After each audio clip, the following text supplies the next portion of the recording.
भक्ति में बहुत शक्ति होती है। भक्ति का अर्थ है स्वयं के अंतस को ईश्वर के साथ जोड़ देना। जुड़ने की प्रवृत्ति ही भक्ति है। दुनियादारी के रिश्तों में जुट जाना भक्ति नहीं है। भक्ति का मतलब होता है पूर्ण समर्पण। सरल शब्दों में हम कहें कि हमारी आत्मा परमात्मा की डोर से बंध गई है। ईश्वर के प्रति निष्ठापूर्वक समर्पित होने वाला ही सच्चा साधक भक्त कहलाता है। ऐसे ही एक सच्चे साधक थे मौनी बाबा, जो माँ गायत्री की उपासना किया करते थे। माँ विंध्यवासिनी के मंदिर के पास ही विंध्याचल की पर्वत मालाओं में उनकी गुफा थी। इस गुफा में वो अपने 2 शिष्यों के साथ रहते थे। अनवरत गायत्री साधना ही उनका जीवन था। निरंतर गायत्री महामंत्र का जप और सूर्य का ध्यान करने से उनकी व्यक्तित्व भी प्रखर और तेजस्वी हो गया था। उनका व्यक्तित्व अलौकिक विभूतियों का भंडार था। सभी रिद्धियाँ सिद्धियाँ उनके चरणों की दासी थी। उनकी ख्याति दूर दूर क्षेत्रों तक फैली हुई थी। प्रायः मौन रहने के कारण लोग उन्हें मौनी बाबा कह करके बुलाते थे और यही अब उनका नाम हो गया था। दूर दूर से लोग तरह तरह की मनोकामनाएं लेकर के उनके पास आते और उनका आशीर्वाद लेकर के संतोषपूर्वक लौट जाते थे। बाबा के पास आने वालों की कामना अवश्य ही पूर्ण होती थी। आज तक उनके पास से कोई निराश होकर नहीं लौटा था। यही कारण था कि जन सामान्य में बाबा के प्रति अगाध श्रद्धा थी।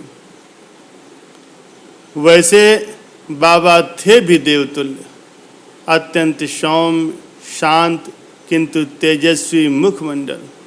उनके ललाट पर सूर्य जैसी क्रांति थी। उन्होंने लगभग 40 वर्षों से मौन व्रत ले रखा था। वे न तो किसी से मिलते जुलते थे और न ही कुछ बोलते थे। किसी चीज़ की ज़रूरत होने पर वो ज़मीन पर उंगली से लिख देते थे या फिर संकेत करके बता देते थे। वैसे उनकी ज़रूरतें थी भी कुछ खास नहीं। 1-2 अंगोछा और लंगोटी से ही उनका काम चल जाता था। खाने में नीम, बेल और तुलसी की पत्तियां एक साथ पीस करके लेते थे। उनके प्रत्येक कार्य से उनकी तपस्या ही विकसित होती थी। बाबा मिले या न मिले, बोले या फिर न बोले, लेकिन दर्शनार्थियों की भीड़ रोज ही बढ़ती जा रही थी। ये भीड़ इतनी बढ़ गई कि उनकी साधना में भी विघ्न पड़ने लगा। उन परम योगी की साधना में भीड़ की वजह से व्यवधान पड़ने लगा। अंततः वे नीचे की गुफा को छोड़ करके पहाड़ की और ऊपर वाली गुफा में चले गए। अपने दोनों शिष्यों को उन्होंने पुराने वाले स्थान पर ही रहने दिया। अब दर्शनार्थियों की भीड़ को बाबा तक पहुंचने ही नहीं दिया जाता था। उनके दोनों शिष्य ही उन्हें आशीर्वाद दे करके वापस लौटा देते थे। ये शिष्य भी कोई मामूली आदमी नहीं थे। मौनी बाबा की कृपा से उन्हें भी सिद्धियां प्राप्त हो चुकी थी। उनके ये शिष्य भी जिसे जो कह देते वो हो जाता। इसीलिए भक्तों पर उनका भी काफ़ी प्रभाव था। मौनी बाबा जिस क्षेत्र में रहते थे वहाँ के राजा की कोई संतान नहीं थी। वैसे ये राजा भी बड़ा ही दयालु, पराक्रमी और धर्मपरायण था। उसकी प्रजा भी सुखी थी। सभी लोग आपस में प्रेम पूर्वक रहते थे। किसी को न्यायालय जाने की जरूरत नहीं पड़ती थी। लूट, चोरी, बेईमानी आदि का कहीं कोई नामो निशान नहीं था। राजा स्वयं ही परिश्रम के प्रति निष्ठावान था। इसी के परिणाम स्वरूप प्रजा में भी श्रम के प्रति स्वतः ही निष्ठा जागृत हो गई थी। बड़ों की नकल तो सभी करते हैं। अच्छाई या बुराई हमेशा ऊपर से नीचे की ओर ही आती। राजा के सदाचरण ने जनता को भी सदाचारी बना दिया था। राजा की तरह वहाँ की रानी भी बड़ी ही धार्मिक प्रवृत्ति की थी। वह करुणा और कोमलता की साक्षात मूर्ति थी। राजा और रानी दोनों ही संतान के लिए बहुत परेशान और बेचैन रहते थे। उन्हें अपना सारा ऐश्वर्य, सारा वैभव विलास काटता सा था। राजा रानी दोनों ने ही संतान प्राप्ति के लिए अनेकों उपाय किए। ज्योतिषियों और पंडितों के द्वारा बताए गए अनगिनत उपाय किए, व्रत उपवास किए, चारों धामों सहित अनेक तीर्थ स्थानों की यात्राएं की, किंतु कोई भी उपाय फलित नहीं हुआ। संतान प्राप्ति के लिए व्याकुल राजा लगातार निस्तेज होते जा रहे थे। महारानी का सौंदर्य भी ग्रीष्मकालीन सरोवर के जल की भांति नित्य ही क्षीण होता जा रहा था। मौनी बाबा के तप के प्रभाव की कहानियों से राजा अपरिचित नहीं था, परंतु अब उसमें कहीं भी आने जाने का कोई उत्साह नहीं रह गया था। लेकिन महारानी तो संतान के लिए कुछ भी करने को तैयार थी। उन्होंने राजा से बाबा के पास चलने की इच्छा व्यक्त की।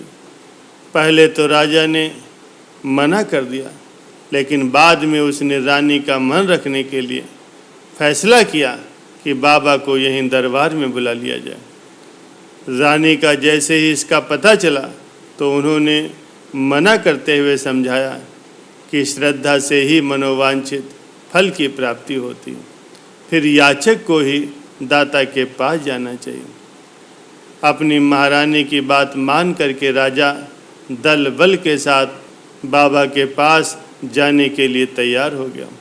महारानी ने फिर इस बात का विरोध किया कि तपस्वी के पास राजसी ऐश्वर्य का कोई काम नहीं, निष्कपट सादगी ही सहायक होती, अतः हमें वहाँ अकेले और एकदम साधारण वेशभूषा में चलना चाहिए। राजा ने रानी की ये बात मान ली। अब वे दोनों ही मौनी बाबा की तपस्थली पहुँचे। वहाँ का वातावरण बड़ा ही मनोरम और शांत था। पास में ही एक झरना बह रहा था, जिससे कल कल की धुन गूंज रही थी। पक्षीगण मधुर स्वर में चहक रहे थे। इस स्थान पर केवल बाबा के ही शिष्य थे। आगंतुक जन उनके दर्शन करके अपने घरों को लौट रहे थे। राजा और रानी ने जाकर के बाबा के उन दोनों शिष्यों को प्रणाम किया। बाबा के शिष्यों ने उन्हें आशीर्वाद दिया। यद्यपि इसके बावजूद उनका तेज ऐश्वर्य उनके अभिजात होने की सूचना दे रहा था। वे दोनों कुछ देर तक तो नीचे बैठे रहे। इसके बाद रानी ने बाबा के दर्शनों की इच्छा व्यक्त की। बाबा के शिष्यों ने उन्हें रोका नहीं। हालांकि आज तक मौनी बाबा की ऊपर वाली गुफा में दोनों शिष्यों के अलावा अन्य किसी ने भी पाँव नहीं रखा था। दोनों शिष्य बाबा के दर्शनार्थियों को नीचे ही रोक देते थे, किंतु आज न जाने क्यों उन्होंने इन दोनों को ऊपर जाने दिया। राजा रानी दोनों ही गुफा में प्रविष्ट हुए। गुफा में शांति एवं तप का तेज फैला हुआ था। मौनी बाबा के मुख की दीप्ति से गुफा प्रकाशित हो रहे थे। राजा ने ऐसा महान तपस्वी आज तक नहीं देखा था। रानी तो एक बार आवाक सी रह गई। दोनों ने बाबा को प्रणाम किया। बाबा ने अपना दाहिना हाथ धीरे से ऊपर उठाया। काफ़ी देर वहाँ रहने के बाद राजा और रानी अपने राजमहल को लौटे। राजा के लिए प्रतिदिन तो बाबा के पास जाना संभव नहीं था, लेकिन उसने रानी को प्रतिदिन अकेले ही बाबा के पास जाने की आज्ञा दे दी। रानी बिना किसी भूल चूक के बाबा के पास जाती। वहाँ वो गुफा के आसपास की सफाई करती और घंटों ही चुपचाप वहाँ बैठी रहती। ऐसे ही बरसात का मौसम आ गया। खूब तेज मूसलाधार बारिश शुरू हो गई। बिजली की कड़क और बादलों की गरज के साथ तेज आंधी तूफान के झोंकों ने बड़ा ही भयानक वातावरण बना दिया था। लेकिन रानी की निष्ठा अडिग थी। लेकिन वो अपने रोज के नियमानुसार बाबा की गुफा के पास पहुंच गई। उसका शरीर बेसुध हो रहा था। वस्त्र पूरी तरह से भीग चुके थे। पहाड़ पर चढ़ते समय उसके पाँव में कई जगह चोट लग गई थी, जिससे रक्त बह रहा था। एक बार तो वो एक गहरी खाई में गिरते गिरते बचे। किंतु यदि कोई दृढ़ संकल्प हो तो कोई भी कार्य सफल होने से नहीं रुकता। सच्ची सेवा और श्रद्धा से कभी कोई बाधा नहीं आती। रानी की इस तरह छत बिछत और बेहाल दशा को देखकर मौनी बाबा की करुणा छलक उठी। उनका मौन टूट गया। उन्होंने बड़े ही करुण स्वर में पूछा, बेटी तुझे क्या चाहिए? तो इतना कष्ट सह करके मेरे पास क्यों आती है? आज इतने आंधी पानी से भरे संकट काल में तो यहाँ कैसे आ गए? बोल बेटी, तुझे क्या चाहिए? रानी को अपने कानों पर विश्वास नहीं हुआ। क्या बाबा बोल दिए? उसकी सेवा सफल हुई। उसने बड़े ही विह्वल स्वर में कहा, बाबा मैं बड़ी अभागन हूँ, मैं निसंतान हूँ। आपके द्वार से कोई आज तक निराश होकर के नहीं गया। मुझे पुत्र प्राप्ति का वरदान दें बाबा। अपनी बात कहते कहते वो बाबा के चरणों में लेट गई। उसकी दशा देख करके करुण स्वर में बाबा बोले, जा बेटी, तेरी कोख से पुत्र पैदा होगा। बाबा का वरदान पा करके रानी निहाल हो गई, अपने घर लौट आई।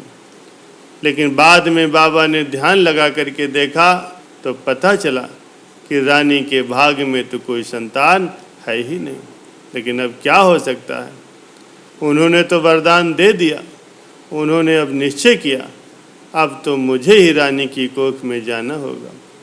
इस निश्चय के साथ ही उन्होंने उसी क्षण समाधि लगा करके अपने प्राण त्याग दिए। दूसरे दिन जब रानी वहाँ बाबा के पास उनके दर्शन करने के लिए पहुँची तो बाबा का निष्प्राण शरीर पड़ा था। उनके दोनों शिष्य उनके अंतिम संस्कार की तैयारी कर रहे थे।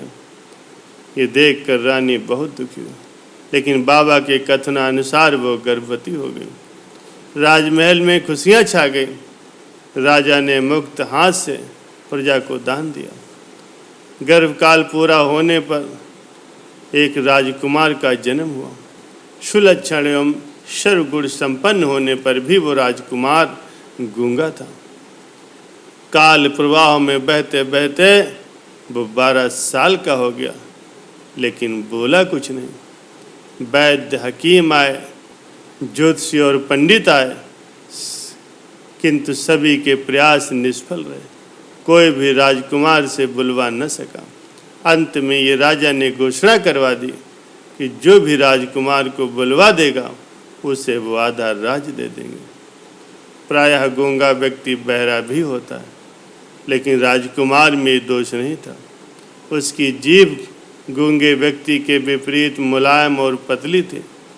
वो मेधावी और प्रतिभावान भी था।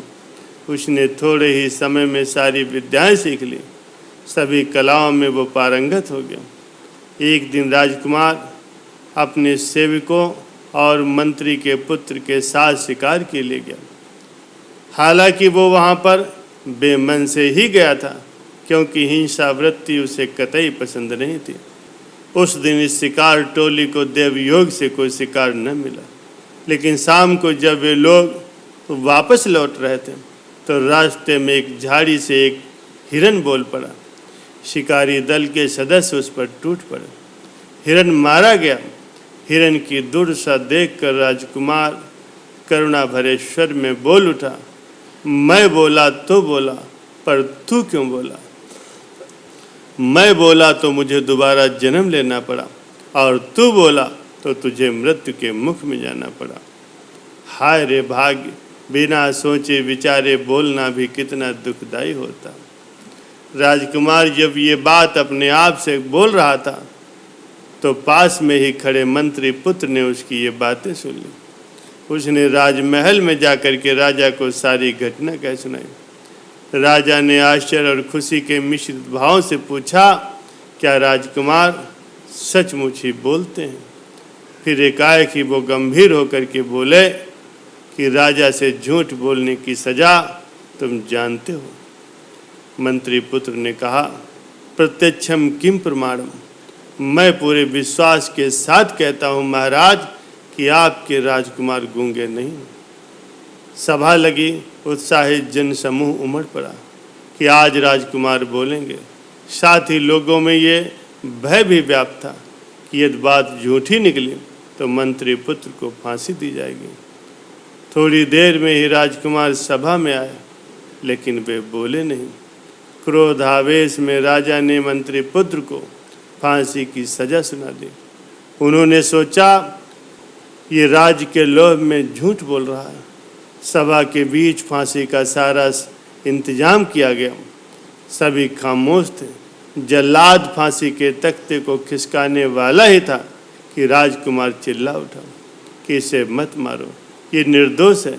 राजकुमार के शब्द सुन करके सभा का दहशत भरा वातावरण आनंद उत्सव में बदल गया। इसके बाद राजकुमार ने अपने पूर्व जन्म की सारी कथा कह सुनाई। उन्होंने गंभीर स्वर में कहा, राजन, मैं विंध्याचल पर्वत का वही मौनी बाबा हूँ। तुम्हारी रानी की सेवा और श्रद्धा देखकर मैंने ही उसे पुत्रवती होने का आशीर्वाद दिया था। रानी के भाग्य में संतान तो थी नहीं, अतः अपनी बात को सत्य करने के लिए मुझे ही दोबारा जन्म लेना पड़ा। अब रानी के निसंतान होने का दर्द उसके मन से हमेशा हमेशा के लिए मर चुका है। अतः अब मेरे यहाँ बने रहने का कोई प्रयोजन नहीं है। मैं फिर से अपनी तप साधना करने के लिए जा रहा हूँ। प्यारे सज्जनों, साधना में ही मानव जीवन की सार्थकता है। उपस्थित जन समूह पूर्व जन्म के इस अनोखे चमत्कार को देख करके हतप्रभ था। साधना की महिमा आज सबको आश्चर्यचकित कर रहे थे, जिसके लिए राजकुमार ने अपने राज्य को तिनके की तरह त्याग दिया और फिर से तप करने के लिए चल दिए। प्यारे सज्जनों, आज का यह सत्संग आपको कैसा लगा कमेंट करके अवश्य बताइए। सत्संग सुनने के लिए आप सभी का बहुत बहुत धन्यवाद।